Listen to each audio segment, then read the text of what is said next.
BBA, BCA, BCom computer కోర్సులో 100% placement లభించే ఏకైక డిగ్రీ కాలేజ్ కూకట్పల్లిలోని ఐక్రియేట్ డిగ్రీ కాలేజ్. ఏంటి మీకు రుణమాఫీ జరగలేదా?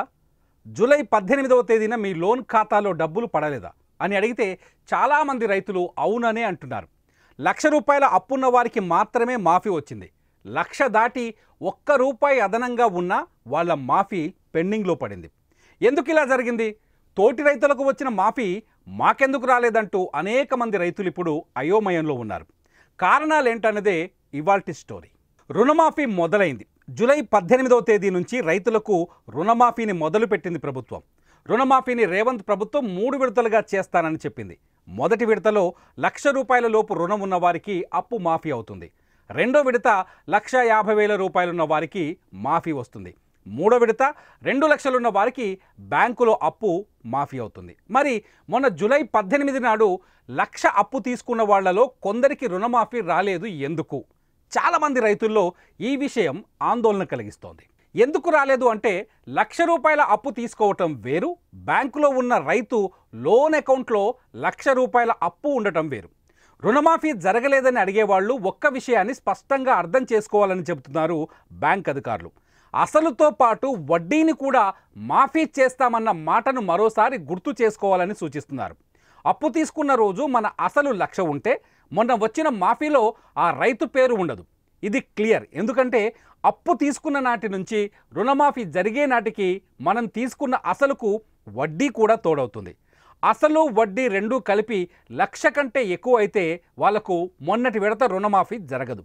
ఇక్కడ గమనించాల్సిన విషయం ఏంటి అంటే అసలు వడ్డీ రెండూ కలిపి ₹1,00,000 లోపు ఉన్నవారికి మాత్రమే జూలై 18వ తేదీన రుణమాఫీ జరిగింది. అంటే అసలు మిత్తి రెండు కలిసి ₹99,999 కంటే తక్కువ ఉంటేనే తొలి విడత రుణమాఫీ వస్తుందన్నమాట.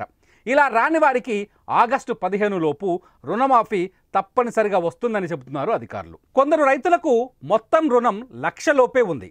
అసలు వడ్డీ కలిపినా కూడా 1,00,000 దాటలేదు. అలాంటి రైతులకు కూడా కొందరికి రుణమాఫీ జరగలేదు. ఎందుకు అంటే దీనికి ఒక కారణం ఉంది. మీరు బ్యాంకులో తీసుకున్న అప్పు తారీఖు ఎంత అన్నది ఇక్కడ చాలా ముఖ్యమైన పాయింట్. ప్రభుత్వం రుణమాఫీ చేస్తామన్న డేట్ 2018 డిసెంబర్ 12 నుంచి 2023 డిసెంబర్ 9వ తేదీ వరకు తీసుకున్న రుణాలు మాత్రమే ఈ రుణమాఫీ కిందకు వర్తిస్తాయి. అంటే మీకు బ్యాంకులో ఉన్న అప్పు 2018కి ముందు తీసుకున్నదైతే దానికి రుణమాఫీ రాదు.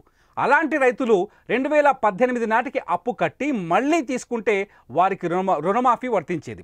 అందుకే ఆ రైతులు దీనికి ఎలిజిబుల్ కాదు అనేది బ్యాంకు అధికారుల నుంచి వస్తున్న సమాధానం.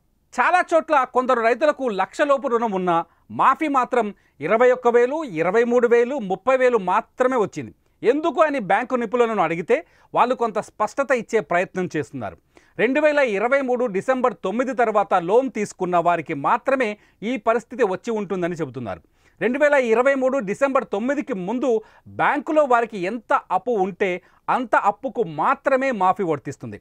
మిగతా సొమ్ముకు మాఫీ రాదని చెబుతున్నారు. అంటే ప్రభుత్వం మాఫీ చేస్తామని చెప్పిన గడువుకు అటు ఇటు ఉన్న రుణాలు మాఫీకి ఎలిజిబుల్ కాదన్నది ఇక్కడ నిపుణుల అంచనాగా కనిపిస్తోంది. మరికొందరు రైతులకు లోన్ 1,00,000 లోపే ఉంది. వడ్డీతో కలిపిన 1,00,000 దాటదు. అయినా రుణమాఫీ రాలేదని చెబుతున్నారు. ఇలాంటి వాళ్ళు వాళ్ళ కుటుంబ సభ్యుల పేరు మీద ఉన్న లోన్లను కూడా లెక్కలోకి తీసుకోవాల్సి ఉంటుంది. ఒకే ఇంట్లో అంటే ఒక రేషన్ కార్డు మీద భార్యాభర్తలు లేదా తండ్రి కొడుకులు తల్లి కొడుకుల మీద లోన్ ఉంటే ఆ మొత్తం 1,00,000 కంటే ఎక్కువగా ఉంటే వాళ్ళకి కూడా తొలి విడత రుణమాఫీ వర్తించదు. వీళ్ళు 1,00,000 కంటే ఎక్కువ మొత్తం రుణం కిందకు వస్తారు. కాబట్టి రాబోయే విడతలో వీరికి రుణమాఫీ వస్తుందని చెబుతున్నారు. వీళ్ళందరికీ ఆగస్టు 15 లోపు ఖచ్చితంగా రుణమాఫీ అవుతోందని చెబుతున్నారు. అయినప్పటికీ ఎవరికైనా అన్ని అర్హతలు ఉండి రుణమాఫీ జరగలేదు అంటే వాళ్ళు స్థానిక ఏఈఓలను సంప్రదించవచ్చని సూచిస్తున్నారు. ఏఈఓ దగ్గర దరఖాస్తు చేసుకున్న వారికి త్వరలోనే సమస్యను పరిష్కరిస్తామని చెబుతున్నారు. మిగతా వారికి మాత్రం ఖచ్చితంగా బ్యాంకులో ఉన్న అప్పులో 2 లక్షల వరకు రుణమాఫీ చేసి తీరుతామని చెబుతున్నారు. 2 లక్షల కంటే ఎక్కువ అప్పు ఉన్నవాళ్ళు మిగిలిన డబ్బును బ్యాంకుకు చెల్లించవలసి ఉంటుంది. అప్పుడే వాళ్లకు రుణమాఫీ వర్తిస్తుంది. లేదంటే వారికి మాఫీ వర్తించదు అని చెబుతున్నారు.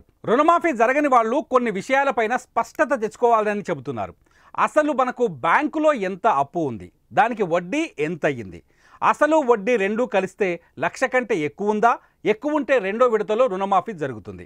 అసలు వడ్డీ కలిపి 2 లక్షలు దాటిందా? అప్పుడు 2 లక్షల కంటే ఎక్కువ ఉన్న డబ్బును చెల్లించాలని, అసలు మనం అప్పు తీసుకున్న డేటు ప్రభుత్వం మాఫీ చేస్తామని చెప్పిన డేటుకు మధ్యలో ఉందా లేదా అన్నది తెలుసుకోవాలని సూచిస్తున్నారు. ఏది ఏమైనా తొలి విడత రుణమాఫీ తర్వాత రైతుల్లో అనేక ప్రశ్నలు మాత్రం తెరపైకి వస్తున్నాయి. అనేక అనుమానాలు కూడా మిగిలాయి. వీటన్నింటికీ ప్రభుత్వం ఏ రూపంలో సమాధానం చెబుతుందన్నది ఇప్పుడు ఆసక్తికరంగా మారుతుంది. మరి మీరేమంటారు? కామెంట్స్ రూపంలో మాకు తెలియజేయండి.